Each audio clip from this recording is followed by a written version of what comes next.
पहले कहा paper leak नहीं हुआ, जब प्रमाणित हुआ तो कहा इसकी जांच होगी। पहले ग्रेस मार्क के मना कर दिया, फिर उसको स्वीकार किया। आज मुद्दे क्या है? मुद्दा साफ है।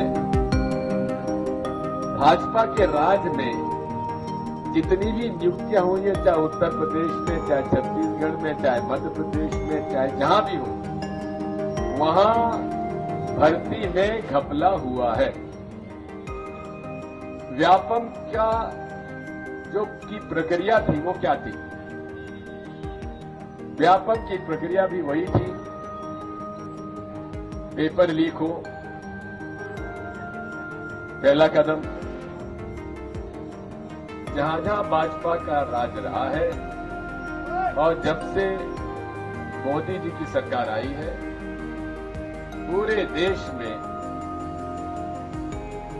अनेक घोटाले हो रहे हैं। लेकिन नरेंद्र मोदी जी जो कहते थे न खाऊंगा न खाने दूंगा, वो किसी भी घोटाले पर न तो जांच बैठाई, न उन्होंने कभी इस बारे में अपना मुंह खोला। नीट एग्जाम के बारे में आज यहां धरना है। 2 इम्तिहान हुए, यूजी एनईटी और नीट। यूजी नीट एनईटी जो हुआ वो असिस्टेंट प्रोफेसर्स के लिए हुआ और रिसर्च फेलोज के लिए हुआ और लगभग एक समय पे हुआ। लेकिन उसमें जब शिकायत आई तो जिन महाशय प्रदीप जोशी जी, जो कि नेशनल टेस्टिंग एजेंसी के अध्यक्ष हैं, जिनका की इतिहास जीतू भाई ने बताया है, उन्होंने उसको तो कैंसिल कर दिया। लेकिन नीट एग्जामिनेशन, जिसमें कि 14 लाख विद्यार्थियों का भविष्य उस पर निर्भर है, उस पर वे हर कदम पर झूठ बोलते हैं। पहले कहा पेपर लीक नहीं हुआ, जब प्रमाणित हुआ तो कहा इसकी जांच होगी। पहले ग्रेस मार्क के मना कर दिया, फिर उसको स्वीकार किया। आज मुद्दे क्या है? मुद्दा साफ है। भाजपा के राज में जितनी भी नियुक्तियां हुई है, चाहे उत्तर प्रदेश में, चाहे छत्तीसगढ़ में, चाहे मध्य प्रदेश में, चाहे जहां भी हो, वहां भर्ती में घपला हुआ है। व्यापम का जो की प्रक्रिया थी वो क्या थी? व्यापम की प्रक्रिया भी वही थी, पेपर लीक हो, पहला कदम। ये महाशय प्रदीप जोशी जी का उल्लेख इन्होंने किया है, जब वो प्रदेश सर्विस कमेटी पीएससी के चेयरमैन बने, यहां पर पेपर लीक हुआ। छत्तीसगढ़ गए, वहां हुआ। यूपीएससी के वहां से यूपीएससी गए, वहां भी शिकायतें आती थी, लेकिन उसमें क्योंकि प्रिलिमिनरी हो जाते हैं, उस पर ज्यादा विवाद नहीं हुआ।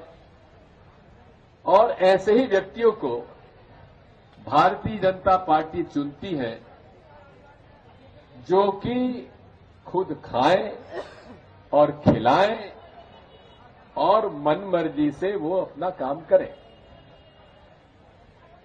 अब दिक्कत यह है कि जांच कौन करे?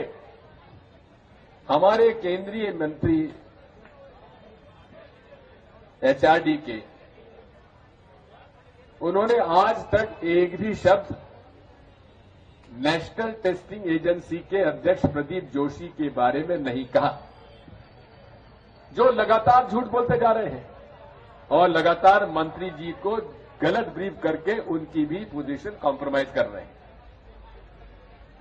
अरे मंत्री जी आप इस्तीफा मत दीजिए, कम से कम इस प्रदीप जोशी जो एनटीए का चेयरमैन है उससे तो इस्तीफा ले लीजिए। वो भी नहीं लेंगे, क्योंकि सब मिली भगत है। और इसी मिली भगत का ये कारण है कि आज पूरे देश में एक अविश्वास पैदा हो गया है। आज वो लोग कहां हैं जो हिंदुओं के संरक्षण का ठेका लिए हुए हैं। अब 14 लाख में से कितने मुसलमान होंगे जिन्होंने एग्जाम दिया होगा? 5%, 10%, बाकी सब तो हिंदू हैं। क्या हिंदुओं के साथ अन्याय नहीं है? क्या हिंदुओं के बच्चों के साथ अन्याय नहीं है? वो पालक जो अपने जीवन की कमाई अपने बच्चों को कोचिंग सेंटर में भेजकर नीट के एग्जाम भरोसे दिलाते हैं कि उनका बेटा बेटी नीट में पास होंगे, लेकिन आज आरएसएस का एक शब्द नहीं आया।